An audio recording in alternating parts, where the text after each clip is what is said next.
Hey, what's up everybody? We're back with the SBL Season 3 and we are now on the regular season finale.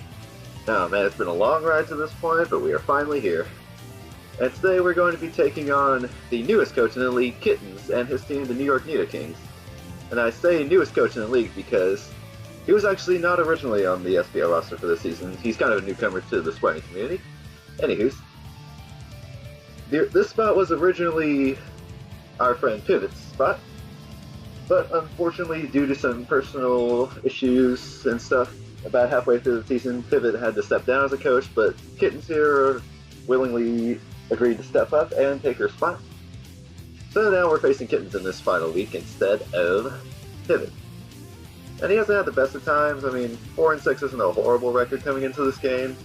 He's had to forfeit a few games due to some other personal drama himself, but we made it to this point, and he made it to this point as well, so let's go ahead and get on to what we see in front of us here.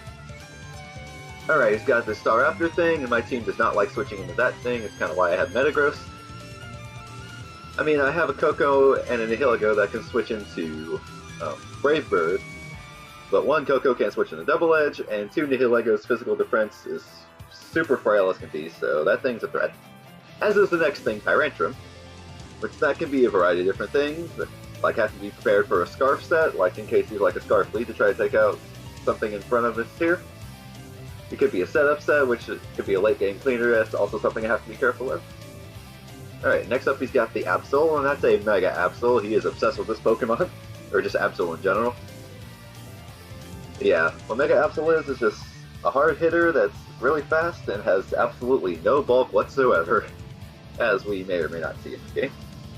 But it hits pretty hard, so I have to be wary of it. The next thing he's got there is that Electrost, which, you know, no weaknesses naturally unless you have like a Mold Breaker or a Smackdown or a Gravity or something.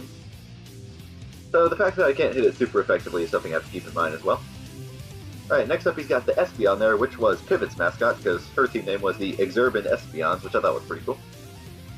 Espeon there is really weird at Draft League. I mean, I love Espeon as a Pokemon, but like in Draft League it's like really hard for me to use personally. But maybe, Kittens can get some use out of that. Alright, the last thing we see there is the Conkeldurr, or Conkeldurr, depending on how you view it.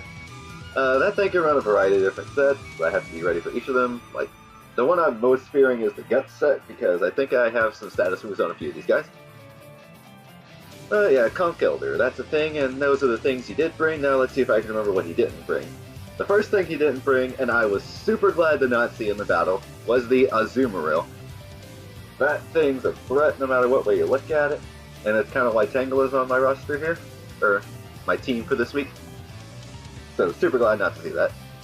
The next thing he didn't bring was the Breloom, which, for those that were a part of SBL Season 1, they know that I lost week 11 of SBL Season 1 to a Breloom on Lux's team.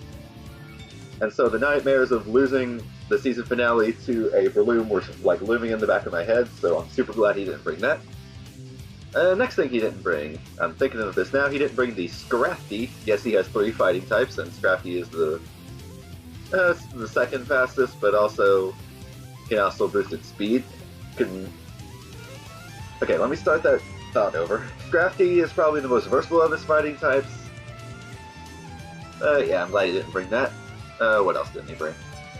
He didn't bring the Rapidash, which, you know, a fire type, it's fast, it's frail, it's a tier 5 mon, so glad not to see that. And the last thing, which actually could have been a threat depending on his set, was the Butterfree, which I have seen that thing used in Draft League before, and I have never seen it put in work. Well, except maybe once, actually with Kittens, so yeah, that's his full team. Let's go ahead and quickly get into what I brought.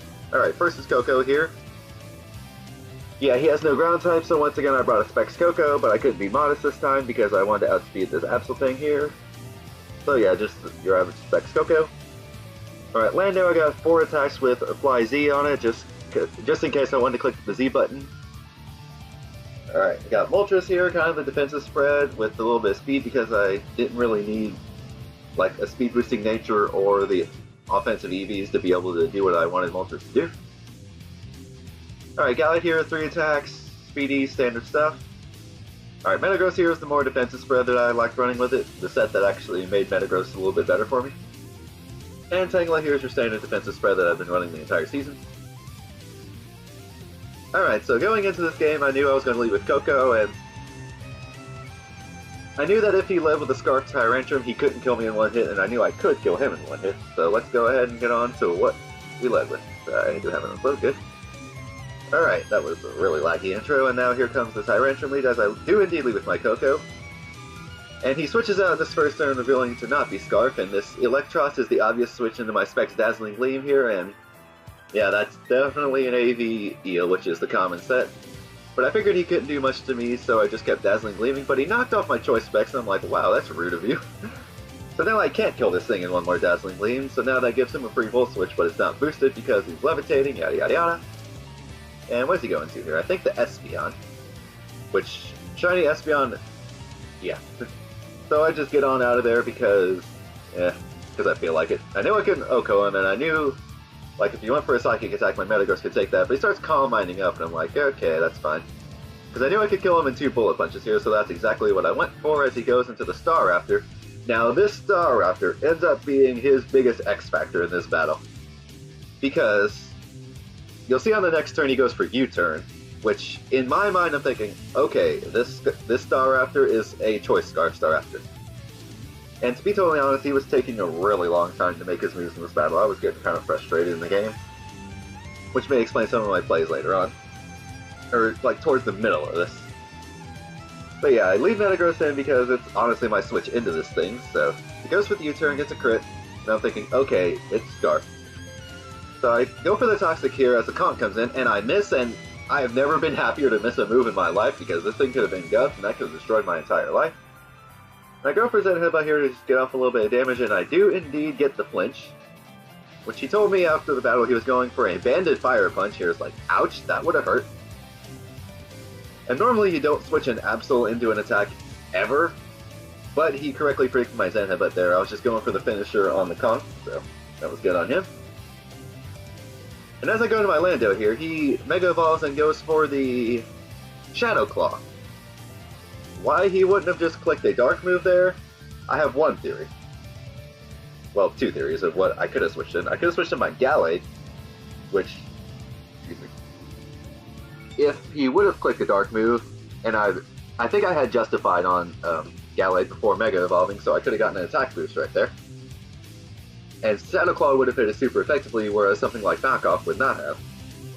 And Tapu Koko also resists Dark, so going for Shadow Claw there is just a little bit of chip damage, but the fact that I went to my Lando there, I end up doubling out on this next turn because I had a half feeling that he could have Ice Beam on this set, so as he goes into his Tyrantrum, I go into my Coco, and at first I'm thinking, wait a second, why was your Tyrantrum your switch into my Landorus in the first place? Like, I could have 2-shot it with Earthquake.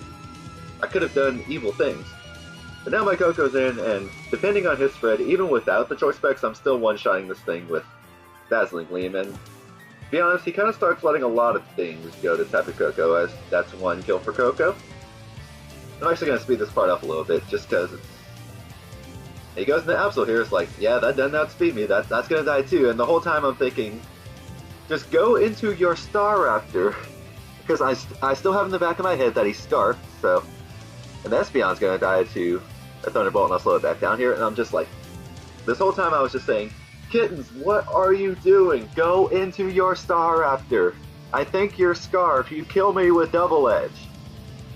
But no, he just lets his Tyrantrum, his Absol, his Conkeldurr, and his Espeon die before even sending in a Staraptor, which really should have tipped off to me that it wasn't Choice Scarf.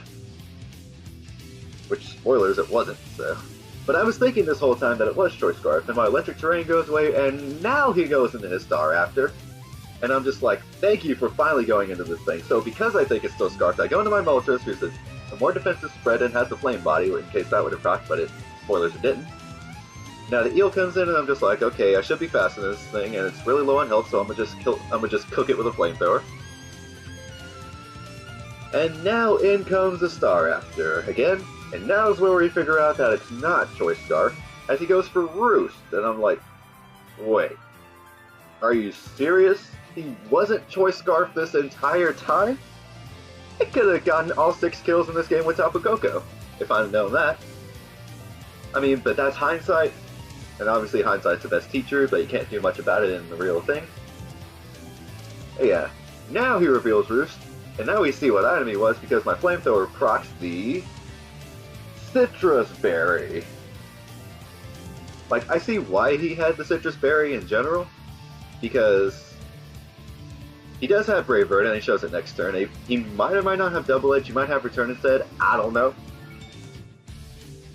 But the fact that he has Brave Bird, I see why he brought Citrus Berry, and it was better in this instance, but in general, those 50% berries are much better nowadays. Stuff like the Figgy Berry, the Ayapapa Berry, those guys. So yeah, he goes for Brave Bird on this last turn here, and it puts him in flamethrower range, and so I just cook him up. And we end the season off in style, getting a massive 6-0 victory. Alright, so my final record after this game for the regular season, 10 wins, 1 loss, just that 1 loss in week 2 to Arceus, and a plus 40 differential. Yeah, low-key I was kind of hoping to get the 6-0 in this game, but just to get to the plus 40 differential, but at the same time, I didn't really want to do my boy Kittens dirty like that. But that's just how the cookie crumbles.